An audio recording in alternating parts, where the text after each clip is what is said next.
Hey everybody, welcome back to the Youngster Cop weekly episode of Finals Final Word. Andrew and Stephen can't make it tonight, so I'm joined with some special guests tonight. So we have Zane, lovely Zane. Welcome, Zane. Thank you. We've got Ben from Riverside TV. Welcome, Ben. How's it going, mate? Thanks for having me on. Pleasure. And we've got Marty. Welcome tonight, Marty. Thank you very much, mate. Pleasure. Thank you for having me. Perfect. So everyone watching, please do like and subscribe. We appreciate the support. Helps us get more content out there and more views and helps us grow the channel.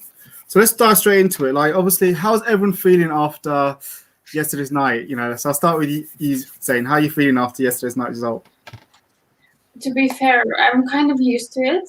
Like the Burnley game when we lost at home, I was depressed, like really. But then I'm still gutted, like because I thought this is such an important game, we were going to show up for it. But I kind of didn't see the fight, so I was just disappointed. But I wasn't shocked. Yeah, I know you're feeling. How are you feeling, Ben? We done a watch along, me and Marty, on my channel, Riverside TV. So we had to endure the pain in front of a camera, unfortunately. Do you know what? It's a tough one. I can take a defeat, but I can't take it the way they did last night. Didn't lay a glove on Chelsea, in my opinion. It's not good enough. They've got to sort it out very quickly, and they've got to get top four by hook or by crook. And let's hopefully that they can get these defeats out the system on Sunday, because it's much needed. You've seen the stats yourself, the last 7 games. 2 draws, 5 back-to-back defeats. They've had players on the pitch good enough to get the wins, and at the minute, it's just simply not good enough. Yeah, I know how you feel. It's frustrating. What about you, Marta? How are you feeling? Yeah, a difficult one to swallow. Another false dawn. Sheffield United win away. You think we're turning the corner. Then obviously, unfortunately, that performance comes up, which is it's becoming a bit of a reoccurrence for us. I kind of echo Ben's sentiments there, really. I think, losing's difficult, but to lose in the manner we did with, going out of a win was really poor. So it's a struggle. Like we done the watch along yesterday. We done, it's a bit depressing on the first one. So yeah, a bit gutted, really. Just kind of want to get to Sunday now and try and move on from it. Yeah, I'm just going to read some of the chats. Hi, Chris. Good to see you tonight. Tamil, yeah, the Yankees do live FSG. Chris Welsh said last season we're used to winning, and this time obviously we are losing quite a lot. Dave, LFC chat's always good to see you. Hi, says hi, Reds. Tamir said the team is exhausted. 3 seasons right at the top, performing week in, week out. We finally got to them. And Chris is saying, I hope we can scrape top 4. So let's go into that. This is like our 5th defeat in a row at Anfield. And obviously last year Anfield was a complete fortress, and this year I have no idea what it is. It's just like we can't even score there. I mean, we had one overplay goal in 2021 at Anfield this season, in the second half of the season, and just want to get around, find your opinions. Why are we struggling so much at home? Why is it we're so good away from home? We won the last 5, but at home it's absolutely shocking. I know some would say the fans, but it's going more deeper than that. The fact that we can't even create or even score an open goal. So start with you then. Why do you feel that we are struggling so much at home? Well, the biggest factor definitely has to be fans, and not only for us, but for the other team as well, because when they usually come to Anfield, they can literally hear everything what fans are saying, and it does impact the team. But I think also that nothing goes our way. All the decisions, everything just is against us, and it doesn't really matter where we play now. So, yeah, I think that's the main reason. Yeah, I do think the fans are playing a part. What do you think, Ben? What was your take on the poor Anfield form? It's hard to put your finger on it, because it's the easy option you go to is the injuries, isn't it? But in my eyes, for the last few games, we've had good players still on the pitch. We still have in the front 3 on the pitch. Thiago, still got your Trent, your Robertsons. Obviously, we've had a few that have come in and out. But, obviously injuries have had a big impact. Fans as well, like Zane was just saying, Liverpool ride the wave of the fans, and the opposition can crumble under the fans. It's the 12th, 13th man. They struck the ball into the Kop at times. But to be honest, I think that there's a lot, tactics in game, substitutions at times, and we're not helping ourselves. We're not doing ourselves any favours. And I think, especially at home, sides are going to come to Anfield and they are going to sit in. We aren't stupid enough. We know Liverpool are going to dominate the ball 9 times out of 10 during the game. The 4-3-3 probably has more joy at the minute away from home. Liverpool have to change it up massively at Anfield. And at the minute, they're playing against themselves. They keep doing the same old stuff and we're becoming very predictable. And you feel like, at the minute, where's the goal going to come from? And the players are thinking the same thing, huffing and puffing. And like you said, mate, they're not creating many chances. And who's getting the goals? And like last night, taking Salah off, top goal scorer. Who are you looking for the goals? There you go. It's just tough to put your finger on it. I can't really explain it at the minute. I'm finding it tough to watch. Yeah, I think Dave Chilifsats, we feel like we're in a twilight zone episode at Anfield. Is that how you feel, Marty? Because this feels like I've never seen Liverpool this bad at Anfield in a long time. Not even under Hodgson era, I don't think we were that bad at Anfield. It just feels like we are just stuck in the same loop of watching the same poor performance at Anfield. Yeah, how you can go from being unbeaten since April 2017 to losing, not winning losing the last 5 at home. It is just poor. I think you have to look at the different setups when you play home and away. Obviously, Liverpool, Jurgen Klopp seem to persist with this 4-3-3 at home, which there's a clear blueprint now because teams will give up possession to Liverpool at Anfield. They know Liverpool are going to dominate possession. There's a clear blueprint how to stifle Liverpool's fullbacks, how to cut the space for the front 3. They know that we vacate the channels and play a high line. When you don't have Virgil and you don't have Gomez, you lose your pace. That you're not able. The centre backs that we have, not only are they midfielders, but they also don't have the recovery pace. So there's a very clear plan to get a ball in behind between Alisson and the centre backs. And teams have cottoned on to that now. They know that blueprint, and we need to start adapting this formation, this system, the players, the personnel. We have to change it because it's too easy. We look at you look at the game last night. Liverpool didn't lay a glove on Chelsea. You look at the City game, we scored a penalty. That was it.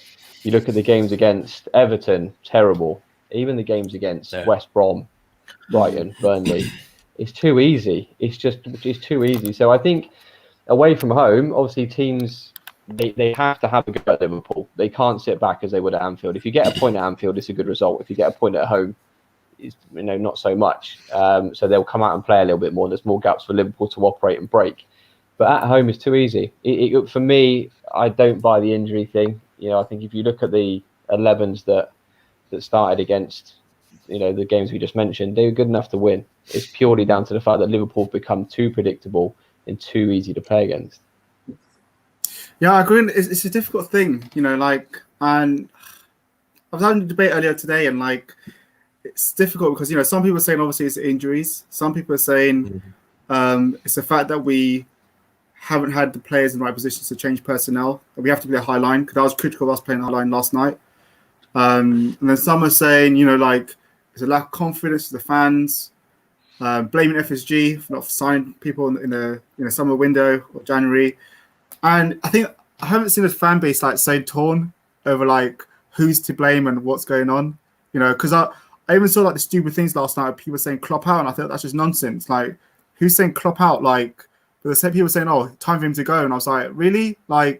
After everything's achieved, I think that's mad. So I don't know. I have no idea, what we do to get out of this predicament because I don't feel, I'm 100% Klopp in, but I even feel that he doesn't have the answers right now. He doesn't look like someone who's got the answers. Is that how you guys feel? Do you feel like Klopp has shown a flexibility to change things, or because he keeps doing the same thing over and over again, 4-3-3? He continues to play Mane, Firmino, who've been poor all season. He's not willing to give, obviously Origi or Shaq a chance anymore. So like, how do you feel like? So we'll start with you, Ben. How do you feel over like Klopp? Because like, is he partly to blame for this how the season's gone, or is it just it's all FSG, or is it just one of those seasons where we have to say it's COVID, everything's who's to blame here? Well, it's a tough one going first on this one. No pressure. They're all to blame, I'd say. They've all got parts to blame. You could easily say FSG didn't back him at the right time in January window. Then there'll be people defending it, saying, well, at least he got 2 bodies in. A few murmurs that I've heard, I'm sure Marty will say the same, is that Jurgen actually wanted to carry on without a centre-back. He thought he'd be all right to go without. FSG disagreed and obviously wanted people in. Hence you saw them going mental on the last day of the window. But it's tough, mate. I think anyone who's Jurgen Klopp out hasn't got a clue. Too short-sighted. Don't get me wrong, it is tough. It is very, very tough.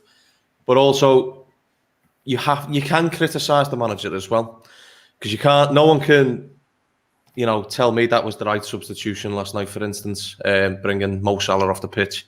He's the go-to man for the goals, top goal scorer in the league in the last 4 seasons. Scored over 20 goals. We're chasing a game and you bring him off. Sorry, but that's something I disagree with Jurgen. A lot of the subs, don't know whether you've watched some of our shows, me and Marty have said it time and time again.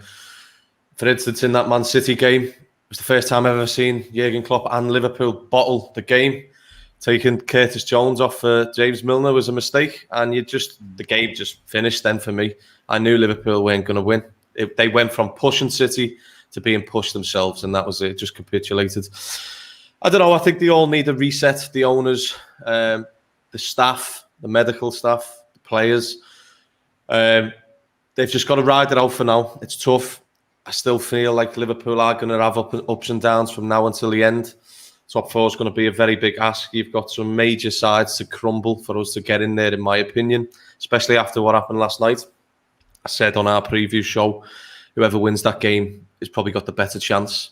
And it obviously went against us. But anyone who's Jurgen Klopp out, mate, they just need to, wake up and just stop being stupid. We don't want to be like all them other clubs that start second managers. We've just had 3 unbelievable years, back-to-back Champions League finals.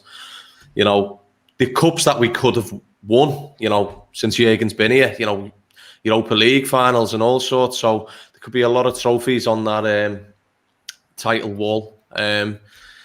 Ride with it. If it carries on into next season, for instance, when the fans are all back, then people have the right to start kicking off. But at the minute, we've just got to sit tight.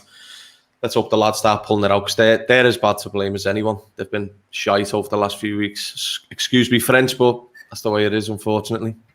Yeah, I can't complain with you there. What about you, Zaid? What do you think? I think Klopp is a bit stubborn, and he doesn't like to change things a lot. But I have to give him a lot of credit, because he's been dealing with a lot of things this season. So I was speaking with someone before, saying that for a while we didn't have a match day where there wasn't an injury next to like Van Dijk and Gomez, and there was always, then there's Mane, then there's Thiago, then Jota. Every day there was something. So he's been dealing with a lot. And those people who say Klopp out, I don't think they have a clue about football at all. And I think basically Ben just said everything I thought. But also I wanted to mention that Klopp said today in his press conference that in football a lot depends on the rhythm. And since we had 19 or 20 different centre-back pairings, it's hard to find that rhythm, because has there ever been a match day this year that we had the same squad starting? No. So the players kind of need to feel each other and know what they're going to do, but they cannot now. So I think that's a big part of the reason. Yeah, I can't disagree. That rhythm is a massive part in that. So going to you, Marty, obviously, both Ben and Zayn have shared some good points there. What's your overall feel on this Klopp situation?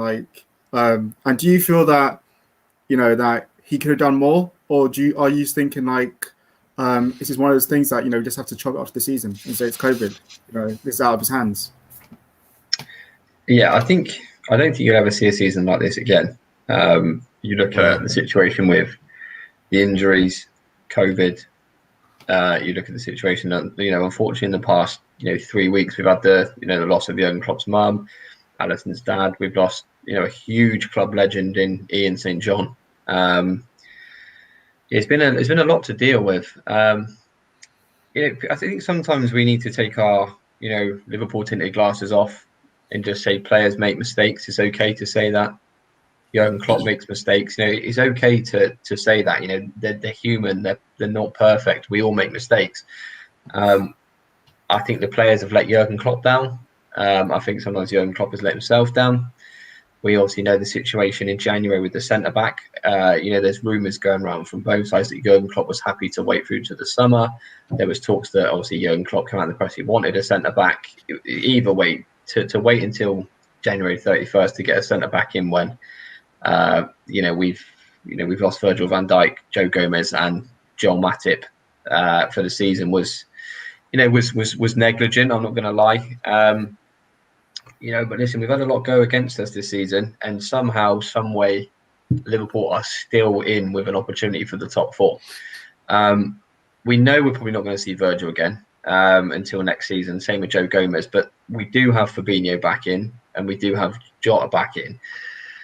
My biggest frustration with Jurgen Klopp, my two biggest frustration with Jurgen Klopp is his in-game management with his substitutions. He has a tendency to kind of go with that tried and trusted substitution of a James Milner, and it wasn't needed last night. I love Milner. I think he's great.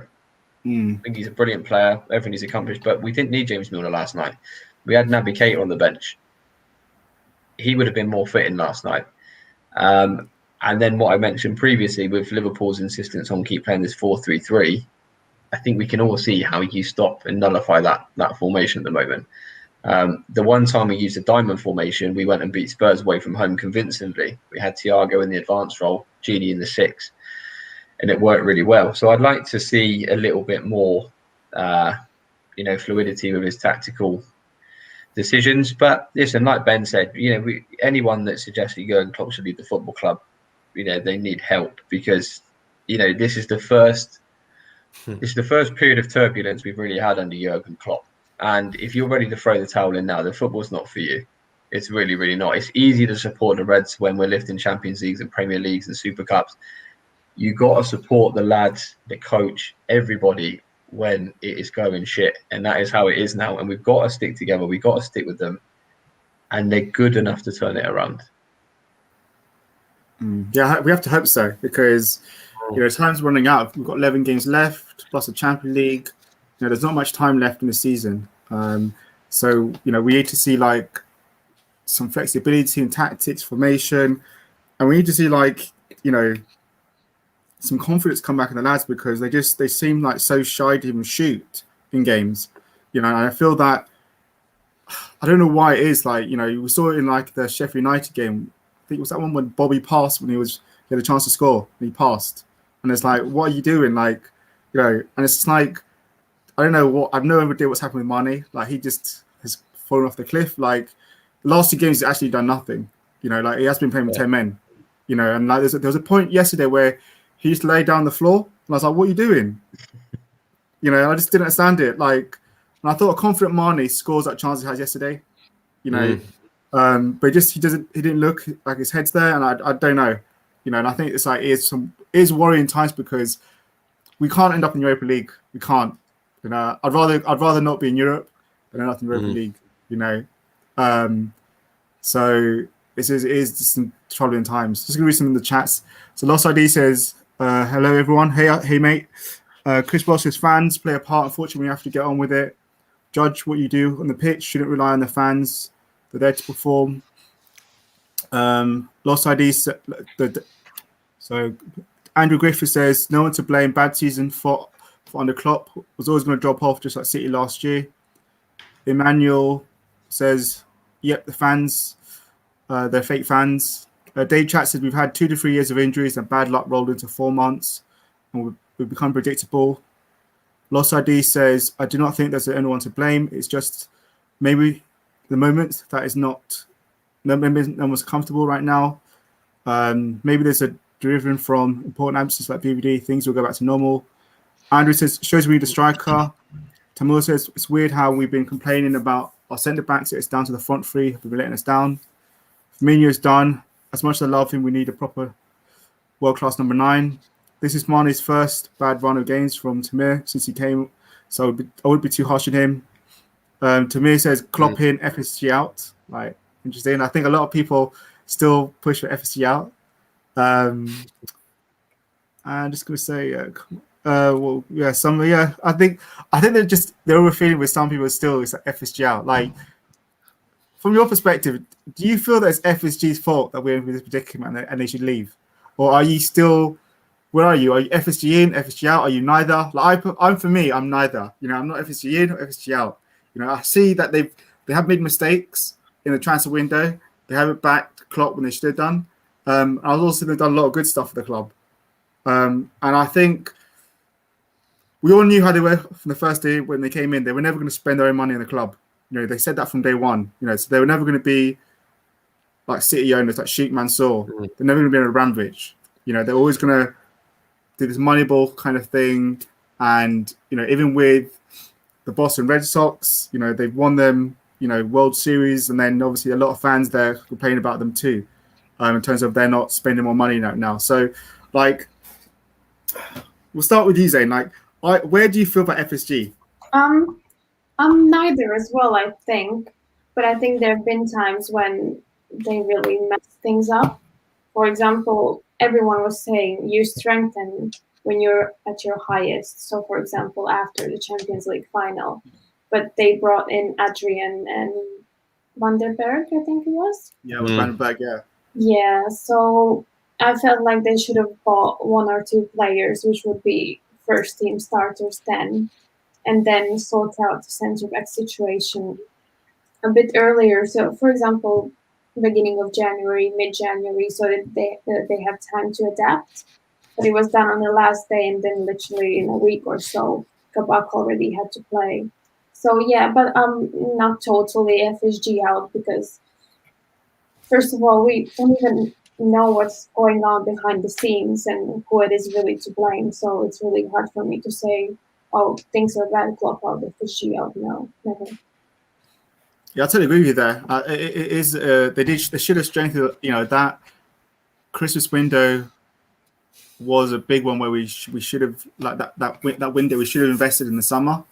And I think that really did hurt us. Like, what's your take on it, Marty? Like, are you FSG in, FSG out, or are you just in between, or are you feeling that FSG are full to blame for this predicament? No, I don't think they're fully to blame. I think FSG. I think sometimes you've got to be careful what you wish for. You know, I get people look at Manchester City, but Sheikh Mansour is, you know, it's unique. There's, you know, them and the Qatari owners at PSG, and then look at the rest. You know, you got Abramovich with Chelsea, and people don't know how close Abramovich was just to shafting Chelsea out of it a couple of seasons ago, and then he just suddenly found interest again and started pumping money into it. You look at Man United's owners. Yes, they spend money, but if you speak to a lot of Manchester United fans, they're not happy with their ownership. Same with Arsenal. You've got Daniel Levy at Spurs. You know, yes, we could have a sugar daddy owner that pumps hundreds of millions in every summer without thinking about it. You could have Daniel Levy. You know, I think FSG sits somewhere in between. They're very good business people. They run the club very well. You know, a lot of clubs will come out of this COVID situation struggling. Whereas Liverpool may not invest as much as we want, but you better believe that Liverpool are financially secure. And that's the main thing in times like this. With regards to the investment as well, for example, as Zane said, you know, post-Champions League win, a lot of that is also down to Jurgen Klopp. Whether you agree with it or not, Jurgen Klopp operates a compact squad. He doesn't like huge amounts of depth. He doesn't like signing massive players on massive wages to sit on the bench. And I think a lot of these decisions to not spend money has been a collective decision between FSG and Jurgen Klopp. I don't think it's necessarily been Jurgen Klopp going with his wallet open and FSG have said no, absolutely not. I think the money's been there. I think Liverpool, I think Jurgen Klopp has either not been able to get his top target, or he just feels as though he doesn't want to add. I think the window just gone by. You can't really argue with it. They structured 2 very good deals for 2 very good players. We covered the left back position. Okay, we could have done with a centre back, but I didn't see many people arguing when we signed Thiago Alcantara. I think a lot of people thought, well, Virgil Gomez and Matip will get us through the season. So, again, like I said, nobody's perfect. FSG have made mistakes. They made an absolute howler in the summer of 2017 with the Virgil van Dijk saga. Well publicised that they leaked that to stop a bidding war. That was terrible. But listen, they are what they are. If they don't invest their own money, they use profits that they make from the club. They don't take any money out. So listen, I think they're okay. Could you get better? Yes. Could you get worse? Yes. They are what they are. Whether they're the right ownership to take us forward, we'll have to see, because this summer's a big job and a lot of money will need spending. So I think my definitive answer on FSG I will have probably after this summer transfer window. Yeah, I think you said a lot of good stuff there. Before I get to you, Ben, I just want to read this comment out. So Tamir says, yes, FNV invested a lot by selling our most important players to reinvest. The sell to buy policy, we are lucky Klopp did the bits to take us where we are. Any other manager in this squad wouldn't be good enough. So just going on that, Ben, there's a school of thought that if you look at our net spend, Arsenal spent more than us, Spurs spent more than us, Villa spent more than us. Should those clubs really be spending more than us? In terms of where we want to be, and obviously where we are as a club. We are the Premiership champions, we're the world champions, and yet we've got teams that are smaller than us, outspending us in terms of net spend. And I get obviously Marty's point about Klopp we're in a smaller squad. And obviously I get Zane's point as well, the fact that they should have strengthened off the Champions League. Have FSG done enough to really take advantage of the position we were in? And for you as well, are you FSG in, FSG out, or are you neither? Well, what I will say is on the net spend stuff, you mentioned Arsenal and that. Well, they shouldn't be proud to have spent more money than Liverpool, bearing in mind that we're miles away from Liverpool, regardless of what's going on at the minute. Just because you spend loads of money, for instance, not just Arsenal, I'm talking of Man City and Man United, doesn't mean spending lots of money brings you success. All right, Man City have success, but look at the state of United. They've spent millions and they've got nowhere near it. Fall short every single time. Look, take back to the likes of Di Maria, 80 million and stuff like that, and it's a waste. It just comes with big wages as well. So, look, I'm not FSG's biggest fans. I know they've done good stuff, of course. You look at the main stands, they obviously want to do the Anfield Road as well. The training ground, stabilising the club. I get all that. I feel like they fall short when it comes to the extra investment. Like Zane was mentioning before, strengthen when you're at your highest peak. For instance, if Liverpool would have, I always think Liverpool should be looking every transfer window to add at least one marquee signing. And I don't say that that Liverpool have to spend massive amounts of money, but always to be looking to someone to really challenge the front, the whole squad. The first team 11 is what I meant to say. You look at the likes of Jota, wasn't huge money, but he's straight in there tackling that front three, and he gets into it quite comfortably in my eyes. So I always felt like Liverpool should need to be doing that quite often than not. But that was the window whereby we've really fell short. You know what I mean? Them players that could have come in after the Champions League win would have had an amazing bedding in season whilst Liverpool are winning the title. Now they're probably pulling Liverpool out the shit. You look at Man City, for instance. I think Man City will be quite shocked this season. I think they thought this was going to be the bedding in season, and they probably expected Liverpool to run away with it again. So I think when Pep looks back in his career, he probably thinks this is the easiest title he's ever won. No one's really laid a glove on City. And that sort of comes from, there's lots of excuses you could say with injuries and stuff, but that extra investment to keep a really good squad going, competition in places was highly needed in my eyes. But it's one of them. Do you know what? Like I said, I'm not FSG's biggest fans. I always feel like Liverpool, could do with the extra bit of investment at times. But I'm not going to be in or out during the season, because what can you do? You know what I mean? makes no difference anyway. They ain't going to do anything just from the fans kicking up a storm during the middle of a season. So I'm like Marty. I think this summer coming up is when you really judge them.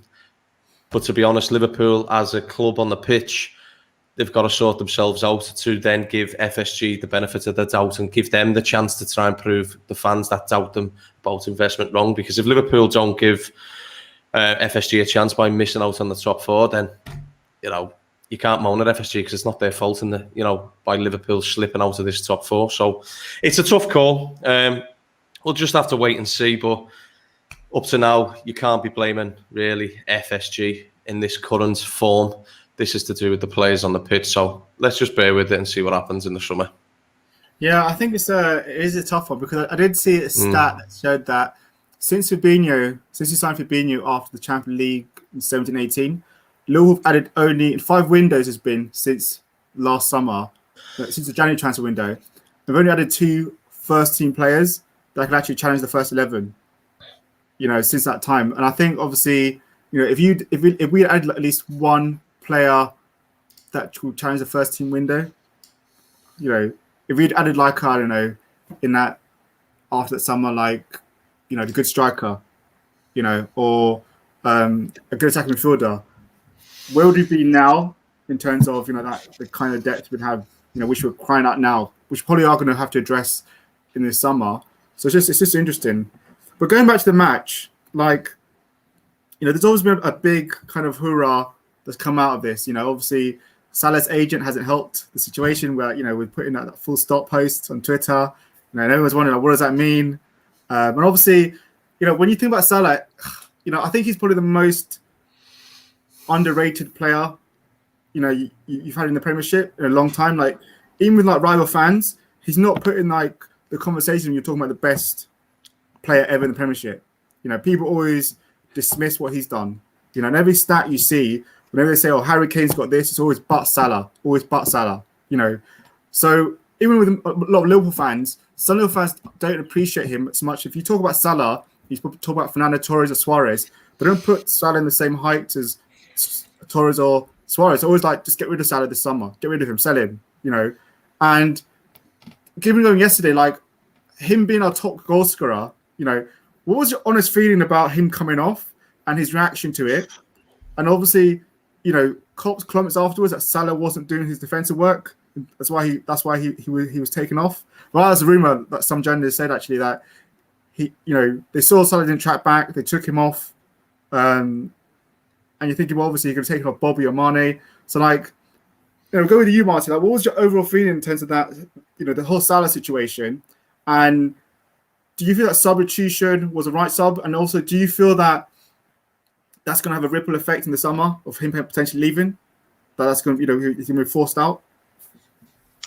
I think, I'll start with substitution. Yeah, listen, Mohamed Salah is Liverpool's biggest goal threat. No questions asked. The numbers speak for themselves.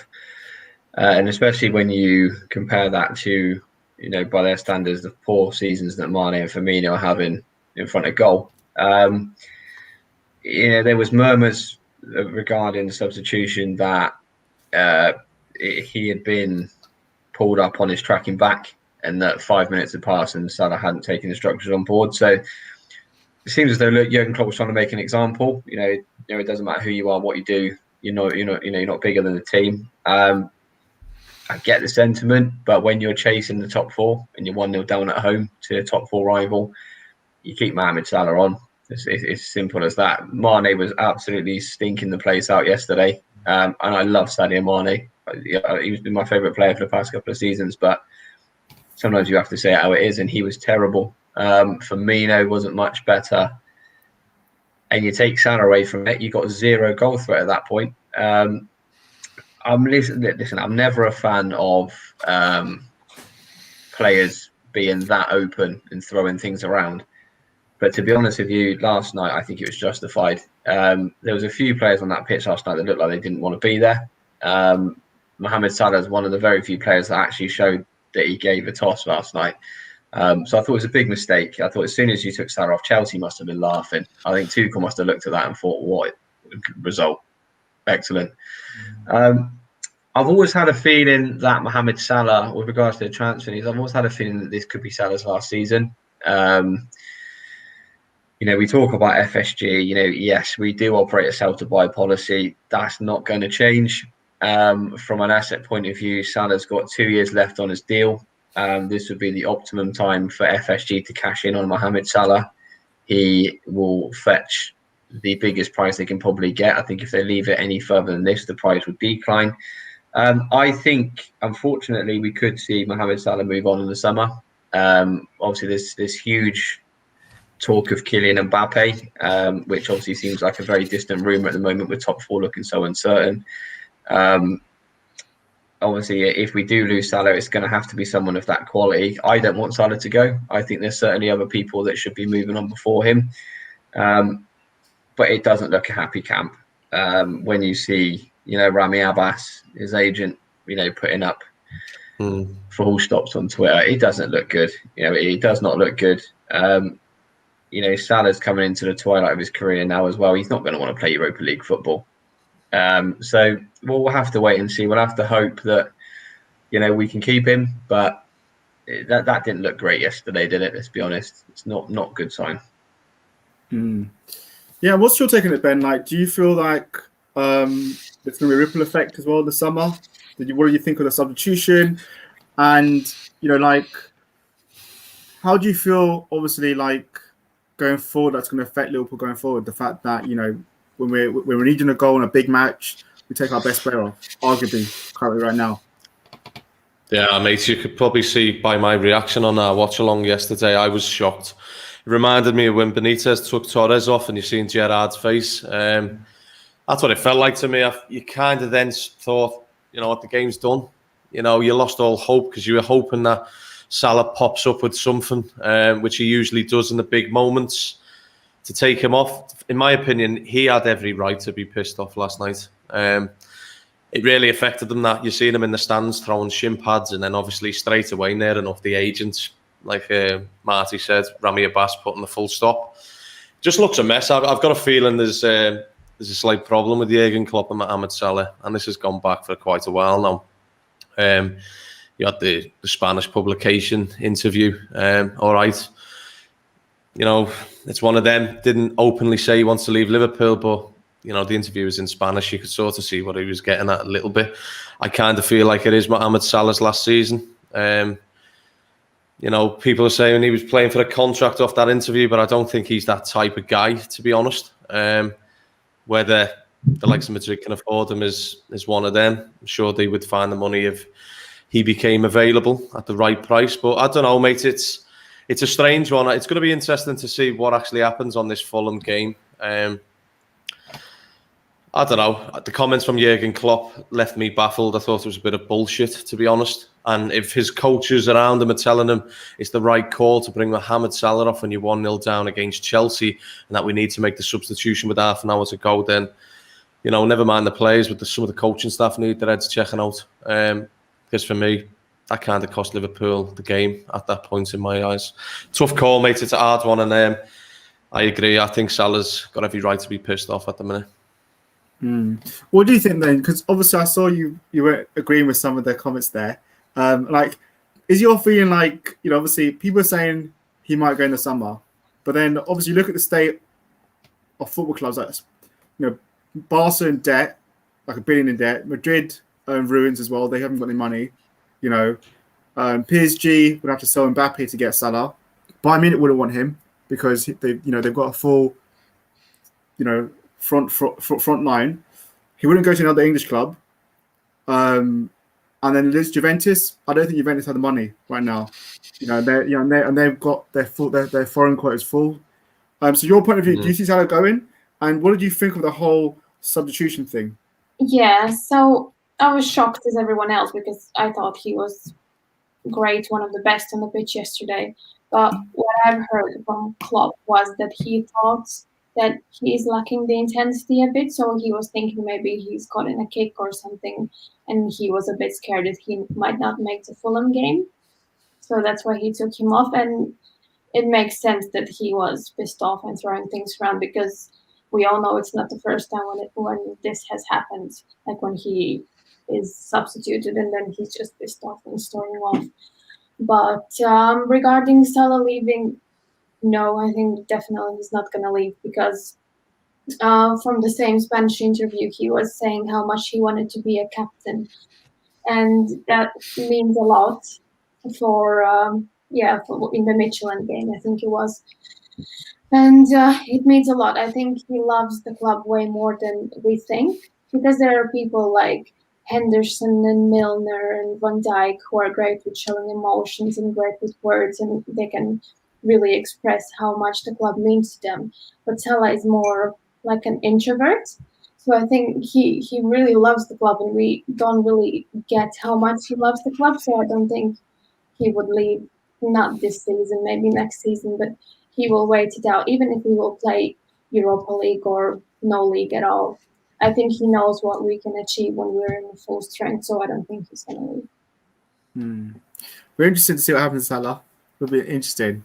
So read this on the comments. Hey Sophie, good to see you. Tamir says they will force Salah out, get us 56 million for Salah, and keep the other half, and then we're dreaming of Mbappe or Haaland.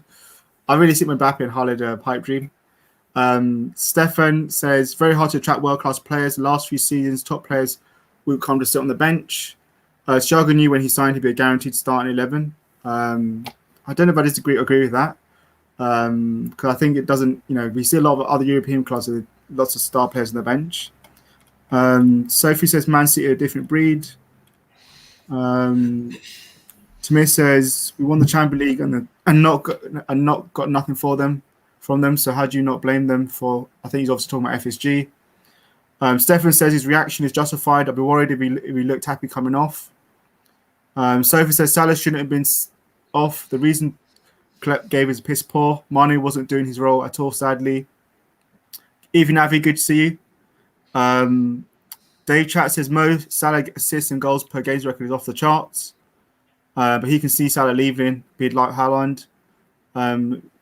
Lil FC says the sub was a joke. Klopp for me is mentally gone. Don't ever agree with that. But everyone's welcome to their opinion. And then Chris Welch is kind of just saying like maybe we should change to a 4-2-3-1. Salah, Mane, Firmino. Just going on to the midfield. I saw like a stat. And I was thinking like when we were playing Chelsea yesterday, we have no one in that midfield that breaks up play, that tackles, that disrupts opposition play, or that allows you to get a foothold in the game, really control it. And I think Chelsea were walking through our midfield, our team yesterday. I was looking at a stat, in terms of tackles from that game yesterday, Ginny had 1 tackle, Thiago had 2 tackles, and Jones had 0 tackles. Now, from your perspective, is that midfield that really offers your team protection? And should we actually be surprised how easy it was for Chelsea to go through us? And that's where, for me, there's a call that we need Fabinho back in midfield. Because we need someone. Henderson's not there. We need someone who's actually going to put a tackle in.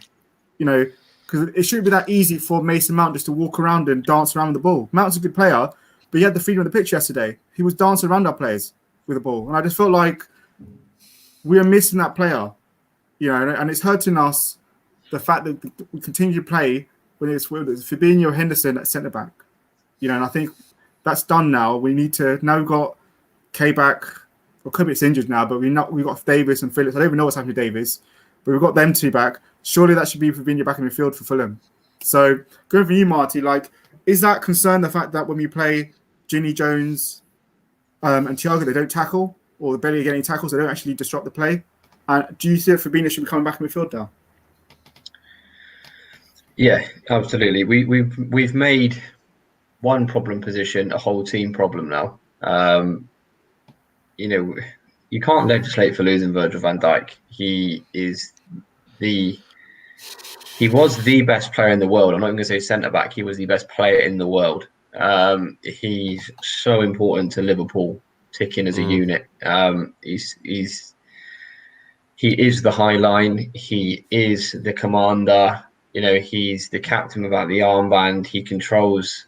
If you watch Virgil, he controls the back 4, and he also controls the players in front of him in midfield as well. You've got Virgil behind you. The midfielders in the 6 have that trust in Virgil to push up the pitch and counter press. They're not doing that at the moment. Liverpool are not counter pressing, and they're not good enough to sit deep. This is why they keep getting caught. It's paramount that we get Fabinho back in midfield ASAP, because Thiago's not a 6. He plays deep, Thiago, but there's a difference between being an out-and-out centre defensive midfielder and a deep-line playmaker. Thiago is very good at picking up loose balls, or having his shoulder on the turn, and then transitioning from defence to attack. He's not good at tackling. He's okay at best, but he can't be asked to fill Fabinho's role. Fabinho at the time, again, was probably the best defensive midfielder in the league. Curtis Jones is an attacker. If you're asking Curtis Jones to start dropping back in, forget it. Gini's an okay fill-in for a game here and there, but again, it's not his game. He can pick up loose balls, he can intercept, but he can't. To play the 6 properly, and one player I'll give you is Fernandinho at Manchester City. It is a dark art to be good at number 6. It's such a technical position to know when to make a foul, how to read the game, how to work in tandem with your centre-backs and your number 8. It's such an important position. And none of the, they're all advanced, apart from Curtis Jones, who's too young probably to start playing that position, and he's too attack-minded. Gini Wijnaldum and Thiago are both 29, touching 30. They're already moulded into their position. They can't then go and learn a 6, not in this short amount of time. So you're asking 3 players to do a position collectively that they can't do, and that's a big problem. We've got nobody there that can break up play. We've got nobody there that can give away, I call them dirty fouls, but when someone's breaking away, you'll take a yellow card. None of them can do that. Thiago picks up the wrong type of yellow card. He'll do it in the first 3 minutes. But it's a huge problem. It is a huge problem. And like I said, we've turned one problem position into a whole team, because once that centre-back partnership is affected, the whole team falls apart. Because if you watch Liverpool, when they have a full-strength team, their midfielders are always on the turn, ready to go, because they trust that back 4. And at the moment, they don't. And that the Liverpool are just, the whole system is flawed.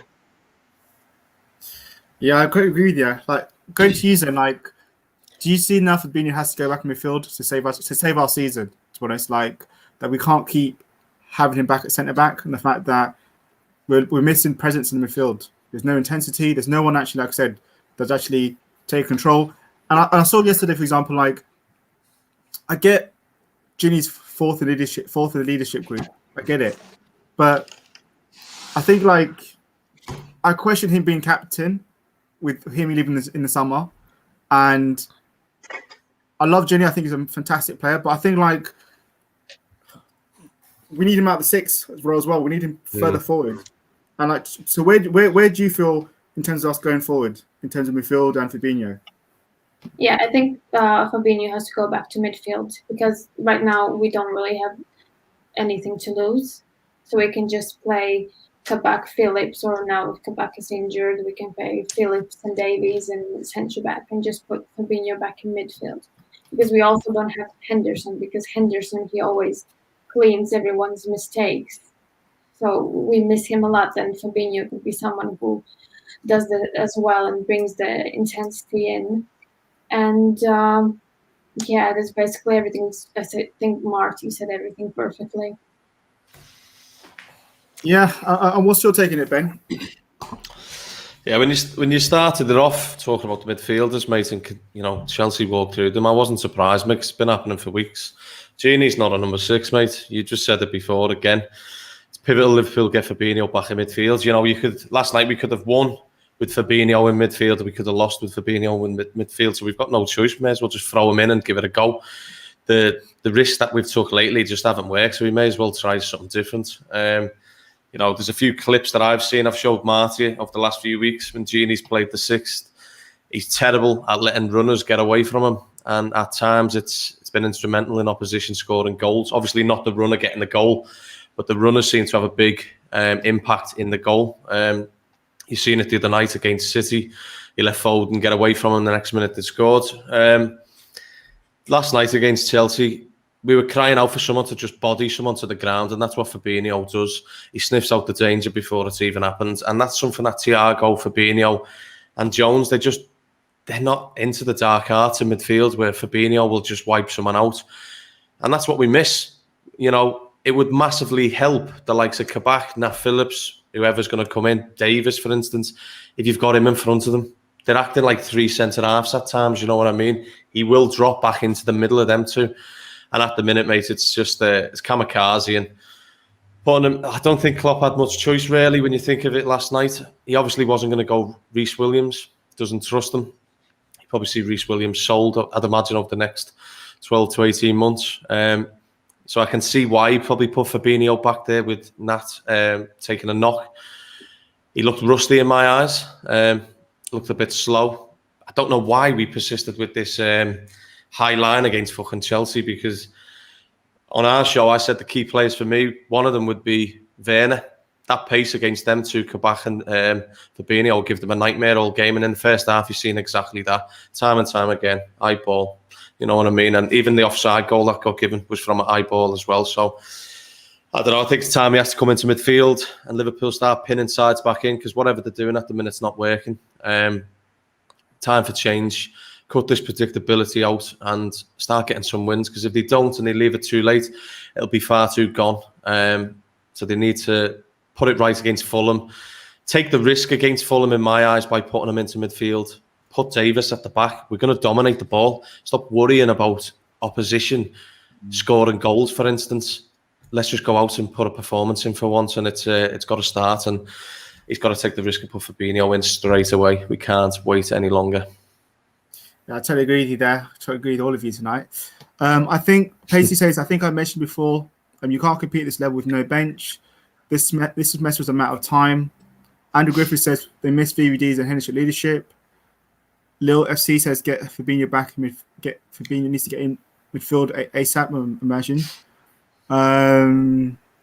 Lost ID says, I guess Fabinho Thiago as a double pivot.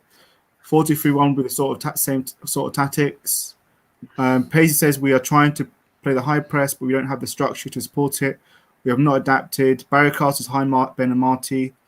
LC says spot on Ben. LC says Klopp has lost bottle and needs to get it back. Obviously, like I said, everyone's of time to the opinion. Obviously, I don't agree with this other thing you're saying there, Lucy, but time to opinion. But in terms of the rest of the season, I think there was a contrast. So, like when we played Leipzig, you saw like there was intensity, there was electricity in our play. Now, of course, we scored by 2 errors, and that we forced Leipzig into they commit errors. But you saw the pressing, that the energy there was there. But when we go back to the Premiership, we've not seen that energy. We've not seen that hunger. So to put it to you guys, do you feel that Klopp and the players have given up on top 4, given up the league, this one over? Because we even had Mane the other day saying we're focused on the Champions League. So do you think that they're focusing just on the Champions League and put all their eggs in one basket and they're just giving up on the Premiership? Because you can see there's a massive contrast in how they're playing in the Premiership and how they're playing in the Champions League. So start with you then. Do you feel that there's a massive that they are putting eggs in one basket and they seem up for the Champions League and they've just given up on the Premiership? Yeah, definitely, because I think our team mentality is first or nothing. So the second we realized we cannot win the Premier League this year, I think the whole focus went on to the Champions League. And also with all the things going on around the team with injuries and press talking, all kind of stuff, and all those things happening in private life, it felt like playing Leipzig was something like a breath of fresh air almost, because it looked like a completely different team. And Leipzig were playing really well. I thought they were really quick, and in the first minutes of the game, I thought that we were really going to struggle with the speed, but we actually didn't. So I think they kind of see it as, not as a vacation, but like something which is better, like the grass is greener on that side. And I think they're going to go quite far in Champions League. So, yeah, going with that, Martin, I felt like last night we played last night's game as a testimonial, to be honest. It felt like a testimonial of the lack of fight and hunger. And do you feel that there's a massive danger if we are putting all our eggs in one basket and just going for the Champions League? Because there's no guarantee we're going to win that. Yes, teams are obviously, if Atletico Madrid get kicked out, we're probably going to face more teams that are open, expansive kind of teams which probably suit us. But it would just, is there danger giving up on the top four? Because if we don't get Champions League, win the Champions League, and we don't get top four, then that's going to massively impact the club going forward. I don't see a big spending in the summer. There's no top four. So, do you feel that the players have given up and Klopp's given up and just focused on the Champions League? I'll be astounded if they've given up on the top four yet. I'll be absolutely amazed. Liverpool were a victory away last night from being in fourth position. If they've given up on the top four, we might as well all go home. There's absolutely no chance this manager and these lads have given up on it yet. If you actually look at the Leipzig performance, it's not been much different to the away performances in the league. Liverpool, as I mentioned earlier, home and away has been a stark contrast this season for Liverpool. The last sort of 7 games, because when you go and play a team away from home, the onus is on that team to attack. Whether you're Sheffield United, Leipzig, Manchester City, you're at home. At some point in the game, you have to have a go, and that is where Liverpool excel. Liverpool are a counter-pressing, counter-attacking team, and that is where Liverpool is successful. We had that against Leipzig. I just think Leipzig were a better matched side for Liverpool with their high intensity. They also try to counter-press us. They leave gaps in their full-back areas, in between their midfield. Their centre-backs aren't great. So there was an opportunity there for Liverpool to go and exploit, and they did. And it was 2 mistakes. Liverpool, it was a good performance, but let's not twist it. Liverpool could have come out of that game with a draw. You think about a couple of chances where Alisson's made a good save, and then Hwang, with virtually the last kick of the game, puts one just past the post. Liverpool, I think they were, say lucky would be harsh, but they were slightly fortunate to get away with a 2-0 deficit and a win there. My feeling is the players are just goosed. These players are playing week in, week out, game after game. They're not getting a rest because we don't have a fully fit squad. You think Fabinho, he's literally barely past fit, and he has to go straight back in at centre back. Gini Wijnaldum doesn't get a rest. Thiago not getting a rest. We're relying on 19-year-old Curtis Jones. Yes, he looks a bit more energetic, but he's not getting a rest. Front three, not getting a rest. So I think the players are just knackered. I just don't think they've got. I think this lack of energy is just down to the fact that they're hugely fatigued. Whether playing the Champions League and getting a little bit of a change of scenery, getting away from England, gives them a little bit of a bounce in their step, maybe. But listen, the lads, Jurgen Klopp, they'll fight for everything until it's not possible. I can't accept the fact that they've given up on the top four yet. I think if you look at it and you think 2-legged games against City, Bayern Munich, PSG are your better opportunity than beating Fulham, Wolves, but then it's just ridiculous. Winning the Champions League is a lot harder than finishing top four. So, no, I think they'll fight for both. As I think there's players in there, Firmino, Wijnaldum, desperately need a rest. But until we have a fully fit squad, it just isn't going to happen. And these results are going to keep coming, unfortunately, here and there. It's just part and parcel of football and injuries, unfortunately. Yeah, it's interesting that. What's your take on it, Ben? Like, do you feel that they are prioritising one or the other, or do you just feel like, as Marty and Zane have said, what's your overall take on it? Oh well, look, if they're giving up on the top four in the Premier League, mate, then they don't deserve to be wearing the shirt. It's part and parcel. You begin the season, the Premier League should always be number one. So I'd be very frustrated if I thought they'd given up on the Premier League up to now and were focusing on the Champions League, because defend like they did last night against Chelsea, then they can fucking forget about winning the Champions League. That's all I'll say, because that was kamikaze.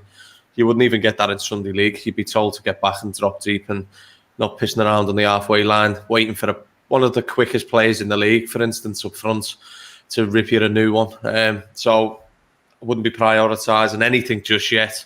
We need to secure things with this league. We've always got a chance. We still have a chance. For me, the frustrating thing actually is I thought by us beating Chelsea, it would have been instrumental, because we also have the Manchester derby as well this weekend. So that could have been a big factor. Man United losing more points, see City giving them a pasting. But But look, we've just got to knuckle down and start grabbing the games by the scruff of the neck. I feel like the players, like Marty said, are a bit worn out. You know, you only have to look at Wijnaldum. You know, you could say at the start of the season, probably Wijnaldum was going to be the midfielder to drop out the side.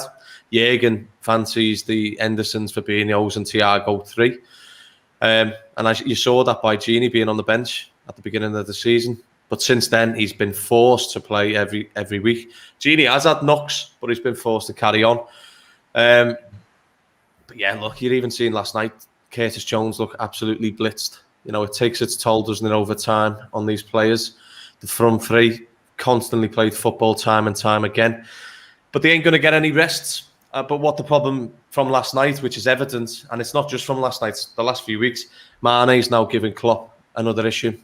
Because we also have an out-of-form Bobby Firmino that's been declining for two years on his stats and stuff like that. But now Mane's, for me, last night was the worst performance he's ever put in for Liverpool. I thought he was absolutely shocking. It was that bad from him.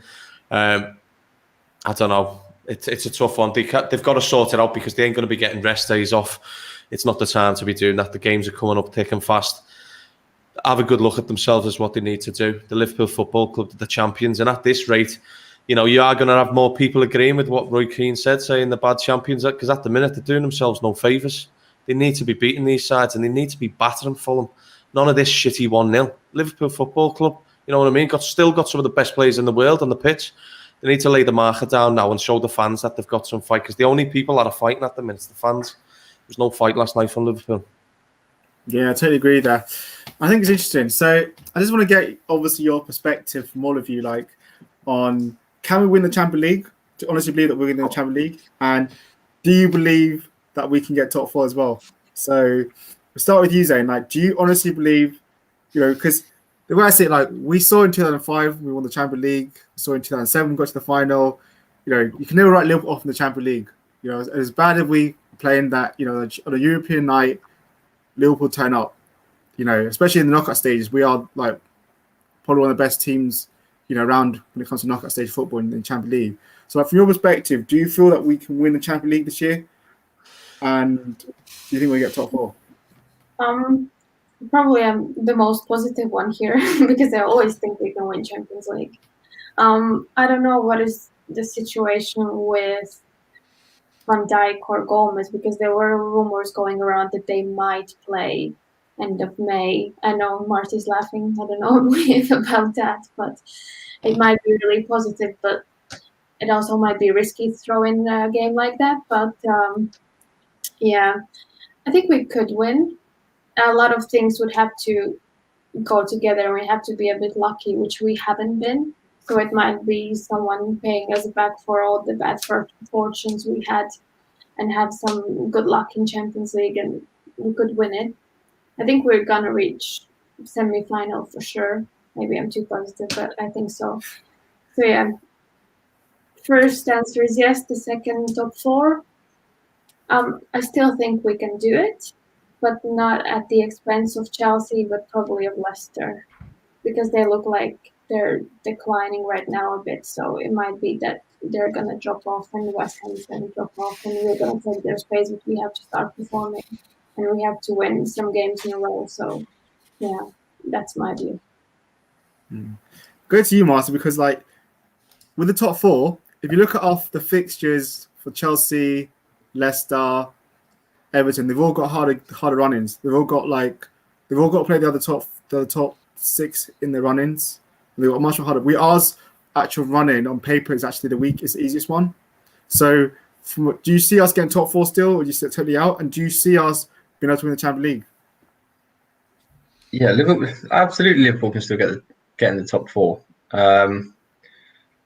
No, it seems silly saying it after the result yesterday and how Liverpool have been playing, but I've just got this optimism that Diogo Jota returning for Liverpool. I think the problem for Liverpool, we can overanalyze it. We can look at the small, intricate details. Simple fact of the matter is Liverpool haven't been scoring enough goals. You know, last 5 games at home, Liverpool have had 26 shots on target and they've scored 1 goal, which was a penalty. There's your problem. You know, we've only had a battering from one team, and that was City. Everyone else is little 1-0s or 2-0s or 1-0s again last night. if we can get him on the pitch and we can get Fabinho on the 6, Liverpool will go on a run. I'm confident of that. People can screenshot this segment. Liverpool will get the top 4. I believe they will. Champions League, yeah, I was smiling at Zane because I agree. Liverpool can win the Champions League. It of course is hard if Liverpool are going into it with a centre back pairing at best of, Kabak and you say Phillips or Fabinho, and you're going to be coming up now against Serge Gnabry, Lewandowski, Neymar, Kylian Mbappe. We're talking, the creme de la creme at the moment. It's going to be tough, but if you would back anybody in a European competition, you're looking at 2 teams in this, Liverpool and Bayern Munich. They've got the know-how, they've got the trophies, they've certainly got the teams. It's just whether or not Liverpool can find that rhythm and that form on the night, because it works both ways. If Liverpool can just get up for 2 games, you can win a tie, but it can also just go from you just like that. You have a 0-0 in the first leg and you throw a wobbly in the second one, you're out. No second chances. So it depends. I think they all need to just, the players need to just sit down, clear their heads, get a grip, and just be thankful that they are still in with a possibility. Because let's be honest, any other season, Liverpool will be bang out of the top 4 now. The results they've had, but with the other teams also faltering, Liverpool by hook or by crook are still amazingly in with a shout. So yeah, they definitely can, but I don't think any of us can argue that to do that, the form has to improve, and it has to improve from Sunday with no more hiccups. A big shout out to Tommy in the comments as well. Thank you for tuning in, mate. Going on to you, Ben, what's your take on it? Do you see us win the Champions League? Do you see us doing it? And do you see us still getting top 4? It'd be very Liverpool-like to win the Champions League, wouldn't it? We've seen worse sides over the years. Look at 2005, mate. You know what I mean? They beat one of the greatest, AC Milan sides of all time. And it'd be very Liverpool-like. If there was one side, honestly, as mad as it sounds, if there was one side to beat Man City in this Champions League in a knockout, it would be Liverpool. Because you could put Liverpool up against any side in world football in a 2-legged tie.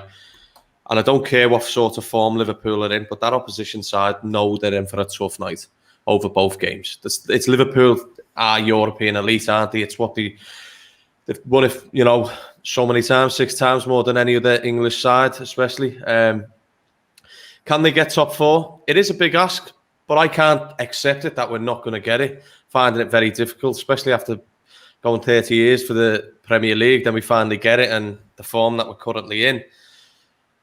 Jota is a big one, like Marty said. Our problem is scoring goals. It's not always defensively where we're having the issues. Just creating chances and scoring goals is a major problem at the minute. Whereas Jota will start taking chances. We've got to get him in that centre position, in my opinion. I think Bobby has to come out. If we get Jota in alongside Mane and Salah, I think you'll start seeing Liverpool turning games on their head and absolutely battering sides. Because let's be honest, if Liverpool would have scored first last night, that game is a totally different animal. Liverpool probably go on and start upping the gears and start getting a good performance. But the problem is when Liverpool are conceding and you start worrying, then Liverpool start huffing and puffing. And this has been the problem where this form has kicked in over these last 7 games, especially at Anfield. I do believe Liverpool get top 4. Like you said, Liverpool do have an easier run in compared to some of the others. And United are starting to slip up. I think they slip up again properly this weekend by getting beat by Man City. You've got Leeds playing West Ham. We could do with Leeds, beating them, for instance. And also you've got Everton. I've got a big one as well this weekend against Chelsea. So there is teams playing against each other. Liverpool have to now not fuck around. They need to start capitalising on these sides playing each other. Put this form to the back of their head. Go out there and start picking up these 3 points regardless. I'm not going to be greedy and say we need to be battering sides every week and, champagne football. I'll take a load of 1-0 wins from now until the end of the season if Liverpool is to get top 4. But I do agree. I fancy them in the Champions League. It's going to be tough, but I do like Liverpool over 2 legs. Been to loads of the finals myself. Been to lots of the big Anfield nights. I know what Liverpool can do. You never know. We may see some fans, if all goes to plan, towards the end of the season. Don't write Liverpool off just yet. Just sit tight. I'm sure Jurgen will turn things around, and a few of the players will as well. Let's try our best. At least go out fighting. That's all I'll ask. If it doesn't go our way, so be it. We dust ourselves down, get the fans back next season, and go and win the lot. I will say this: Henderson's back in 6 weeks' time. That's the 1st of April. So he's probably back just around the time for the quarterfinals. And then obviously the finals in Istanbul. So, there could be like some romantic history there for us. So that's why I'm saying to not cancel out Champions League for us. Just read some comments here. Chris Wells says was great top 4 and hopefully, and also the finals in Istanbul. I'll leave that part there. Leo says bang on, Ben. They're mentally feeling sorry for themselves. Chris Welsh says I'd rather play Bayern Munich in a one-legged tie. Chris Welsh is big up the whole panel. LC says Jota the slaughter. Tom says the first touch for Jota last night, though he thought he was about to bang. Chris Welsh got a last Ben attitude, no nonsense, the way to be. And then LC says Tom, he will be the difference, but Fab needs to get in CDM. We have lost the ability to win the ball high. So the last thing I want to cover, you guys, before we let you guys go, it's basically obviously, we've seen like VAR come under criticism a lot this season, or the referee standing, and we've just seen today. I think they've changed the rules again for handball after the Fulham incident.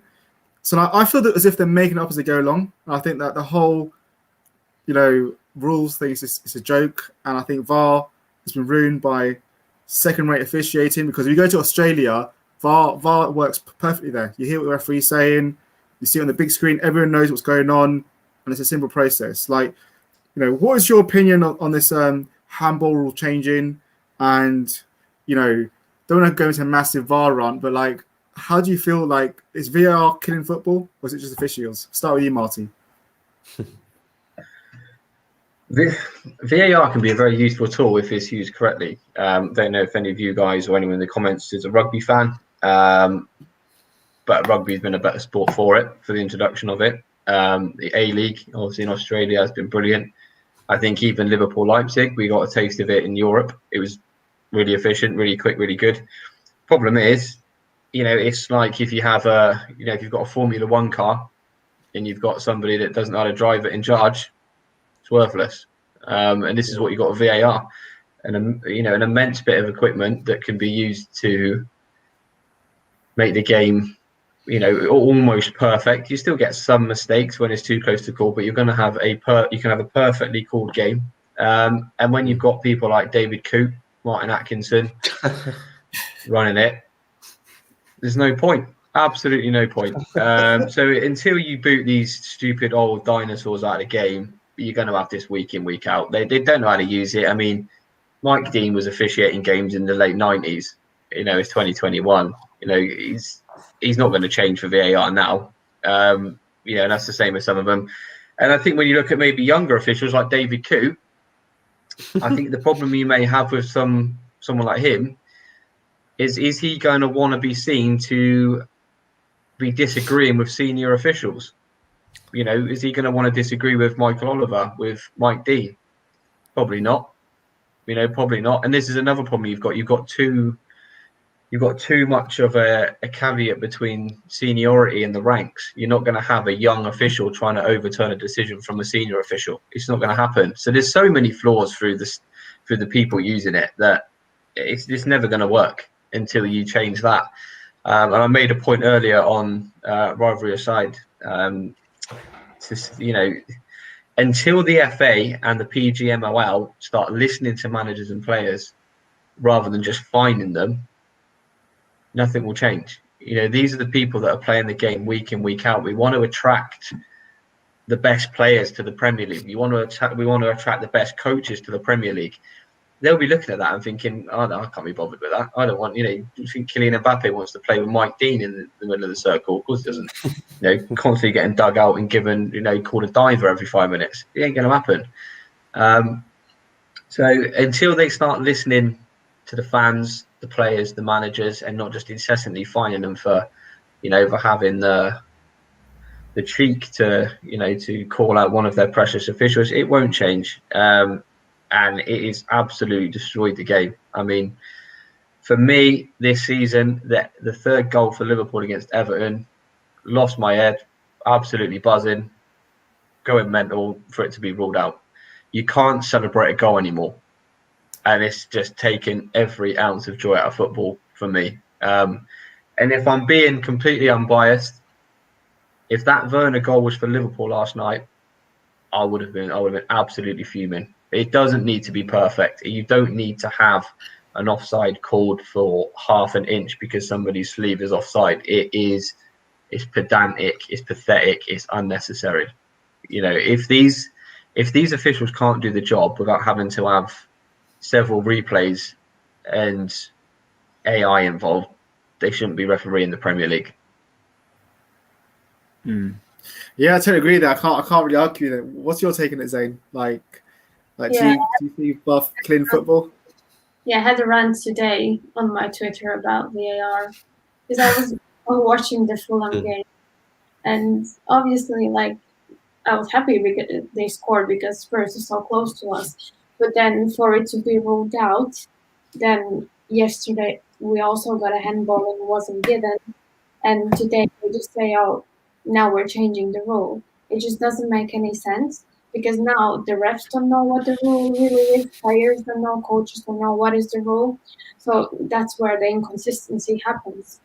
And all these armpit offsides, I just hate it. The second they start to draw a line, and every time they draw a line from a different part, from a part you cannot score a goal with. So it just doesn't make sense to me. I think if the linesman didn't see it and if it's that close, just give it. There's no need for that because players, they can't really celebrate. And I think the beauty of the sport is that you celebrate a goal. But now you have to think, oh, is my hair offside? Is this offside? Did it hit something? So, yeah. And there is a reason why English referees are not in Europe. The Europa League, Champions League, they're just not there. And we saw it in the Leipzig game, another Champions League game, why they are not there, because the level is just so much higher. And I think there needs to be a huge change for VAR to work. But yeah, that's my rant. Yeah, I agree with you there. I do. I think it is shocking. And there is, yes, you've got a point there. They don't officiate at the big tournaments in Europe or world football. What's your take on it, Ben? Oh, that's why I was laughing when Marty was naming them off, because it's like a comedy act, isn't it? They're like clowns that have been lucky enough to get a job. You could pick people outside of these grounds to do better jobs than them. Go down to the Sunday League pitches, you'll find better referees. It's a shambles. VAR actually works. It's just the idiots controlling it just haven't got a clue. You only have to look last night, Liverpool. That was a penalty. I could argue all day with everyone. That's as clear as day. But they're making the rules up as they go along. It's embarrassing now. And that's why you're not going to see them on the European stage, because they're just not good enough. Every single one of them are garbage. They shouldn't be anywhere near a Premier League game. It sucked the life out of the game, and it's a good job there's no fans in the ground, mate, because them fellas won't make it out them grounds. They'd be getting booed left, right, and centre, and rightly so. They're costing clubs this year major money.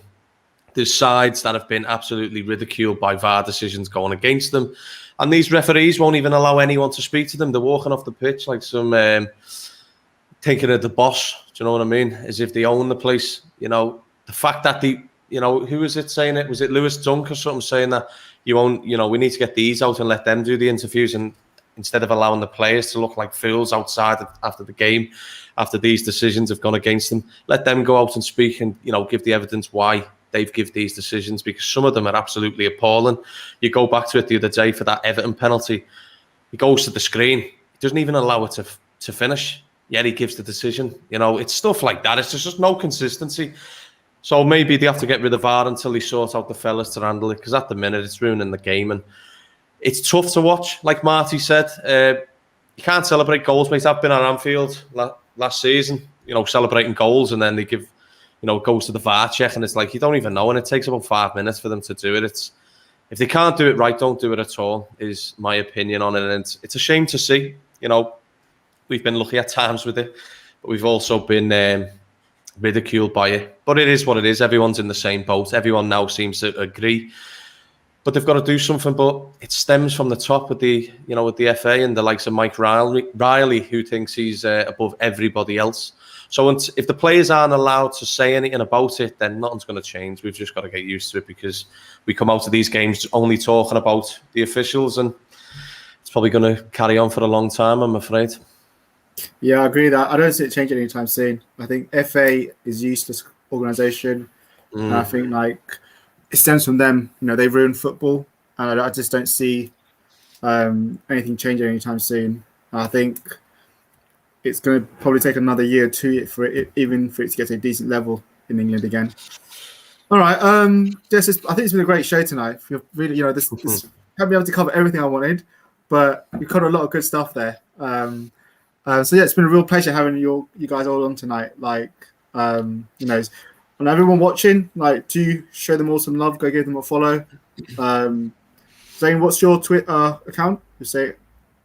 Well, I'll say it like you say, because I'm actually Zane. But it's Zane Talk Sports.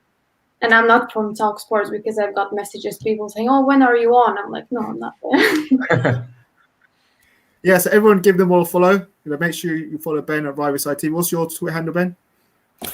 I think it's at BenB_2020. I can't remember, to be honest, because I'm mainly sorting stuff at Riverside. But look, thanks very much for having us on, mate. And hopefully some of the people that watch the channel come and join us on the weekend when you're on with us doing the preview for the Fulham game. But yeah, it's nothing about Riverside tonight. It's all about Holmes and Yanks of the Cop. Great show. Really enjoyed it. And also, everyone can see Marty. So yeah, give Marty a follow as well. So yeah, give everyone a follow. Show them some love. Otherwise, everyone, it's been a pleasure having you on tonight. Hope to probably get you all again soon, sometime before the end of the season. Be good to have another chat about how the season's gone. Otherwise, everyone else, make sure you drop a like and subscribe. We appreciate your support. We're back again tomorrow night with the Liverpool preview for the Fulham game. Hopefully, we can get some 3 points. Otherwise, everyone, it's been a pleasure. Up the Reds. And we'll see you all soon.